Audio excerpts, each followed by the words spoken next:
నమస్తే, welcome to yo-yo TV. తమిళ సినీ ఇండస్ట్రీలో ప్రముఖ నటుడు విజయకాంత్ గురించి ప్రత్యేకంగా పరిచయం అక్కర్లేదు. ఎన్నో యాక్షన్ చిత్రాల్లో నటించి మాస్ ప్రేక్షకులను మెప్పించారు. ఇనిక్కుం ఇలామై సినిమాతో ఇండస్ట్రీలోకి అడుగుపెట్టిన విజయకాంత్ ఎన్నో వైవిధ్య భరిత చిత్రాల్లో నటించారు. ఆయన ఎక్కువగా డ్యూయల్ రోల్, పవర్ఫుల్ పోలీస్ పాత్రలో నటించి మెప్పించారు. నటుడిగా మంచి ఫామ్ లో ఉండగానే రాజకీయాల్లోకి అడుగుపెట్టారు. సొంతంగా దేశీయ మురుపొక్కు ద్రావిడ కలగం పార్టీని స్థాపించి రాజకీయంగా తనదే మార్కు చాటుకున్నారు. విజయకాంత్ ను ఆయన అభిమానులు కెప్టెన్ అని ప్రేమగా పిలుచుకునేవారు.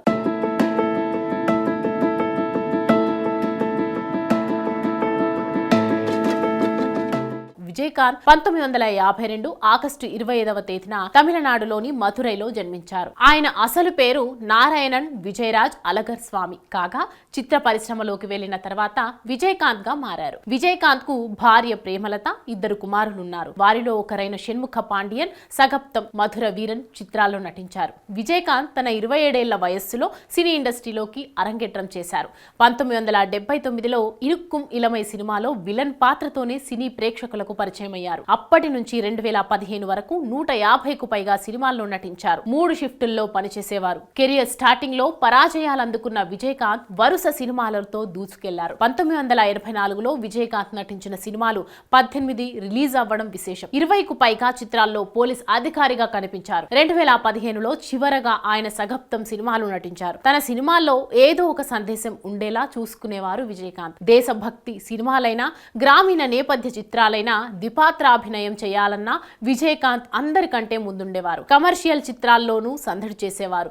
ఇతరుల్లా కాకుండా ఆయన పారితోషకాన్ని ముందుగానే తీసుకునేవారు కాదట. తనతో సినిమా నిర్మించే నిర్మాతలు ఆర్థిక సమస్యల్లో ఉన్నారని తెలిస్తే వారి నుంచి రెమ్యునరేషన్ తీసుకునేవారు కాదట. అయితే విజయకాంత్ కేవలం తమిళ చిత్రాల్లోనే నటించారు. ఇతర భాషల్లో యాక్ట్ చేయలేదు. కానీ ఆయన నటించిన సినిమాలు తెలుగు, హిందీలో డబ్బయి అక్కడ మంచి విజయాలు సాధించాయి. శివప్పు మల్లి, జదిక్కోరు, నీది తదితర సినిమాల్లో నటించడంతో కోలీవుడ్ లో ముందుగా ఆయన్ను పురాచి కళింగర్ అనేవారు. తర్వాత అభిమానులంతా కెప్టెన్ విజయకాంత్ గా పిలుచుకోవడం మొదలు పెట్టారు. ఆయన 100వ చిత్రం కెప్టెన్ ప్రభాకరన్ బాక్సాఫీస్ వద్ద బ్లాక్ బస్టర్ హిట్ గా నిలవడమే అందుకు కారణం.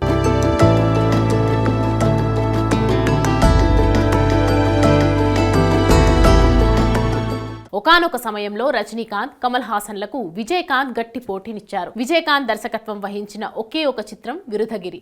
అందులో ఆయనే హీరో. తన బావ ఎల్కే సుధీష్ తో కలిసి వల్లారసు, నరసింహ, సగప్తం తదితర చిత్రాలను నిర్మించారు. 1994లో Tamil Nadu state film honorary award, 2001లో కలైమలి అవార్డును అందుకున్నారు. 2001లో బెస్ట్ ఇండియన్ సిటిజన్ అవార్డు, 2009లో top 10 legends of Tamil cinema అవార్డును, 2011లో ఆనరరీ డాక్టరేట్ అంటే international institute of church management పొందారు.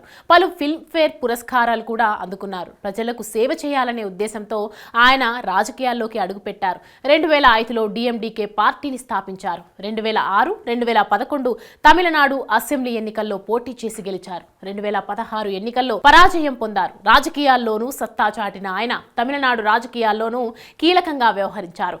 ఆ తర్వాత కాలంలో విజయకాంత్ అనారోగ్య కారణంగా మంచాన పడ్డారు. అలా కొద్ది రోజులుగా అనారోగ్యంతో బాధపడుతున్న విజయకాంత్ ను కుటుంబ సభ్యులు చెన్నైలోని మియాట్ ఆసుపత్రికి తరలించారు.